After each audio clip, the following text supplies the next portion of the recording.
అదేవిధంగా ఈరోజు మా మిత్రులు నాగరాజు గారు కార్పొరేటర్ల గురించి అడిగినరు, శ్రీనివాస్ వర్మ గారేమో ఎమ్మెల్యేల గురించి అని. నాగరాజు గారు తెలివి కల్లోడు. ఇప్పుడు ఇమ్మీడియట్గా వచ్చేది కార్పొరేటర్ ఎన్నికలు కాబట్టి అవి ఇస్తే తర్వాత ఆటోమేటిక్ ఎమ్మెల్యే టికెట్లు అడగొచ్చు అని వారి ఆలోచన. ఎందుకంటే ఎమ్మెల్యే ఎన్నికలు చాలా దూరం ఉన్నాయి.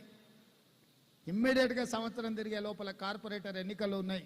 తప్పకుండా చట్టసభలలో మీ ప్రాతినిధ్యం ఉండాలి అన్న ఆలోచన నాకు ఉంది. మీలో రాజకీయ చైతన్యంతో రాజకీయాలలో రాణించాలన్న ఆలోచన ఉన్న వాళ్ళను ఇప్పటి నుండే పార్టీలో ప్రోత్సహించండి. మొదట పార్టీలో పదవి ఇస్తాను, ఆ తర్వాత ఎన్నికల్లో టికెట్లు ఇస్తాను.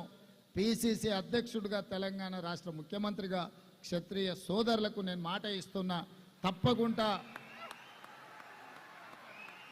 మీ వైపు నుంచి మీరు ఎవరిని మీ ప్రతినిధులుగా మా పార్టీలో పెట్టదలుచుకున్నారో మీరు లిస్ట్ ఇవ్వండి.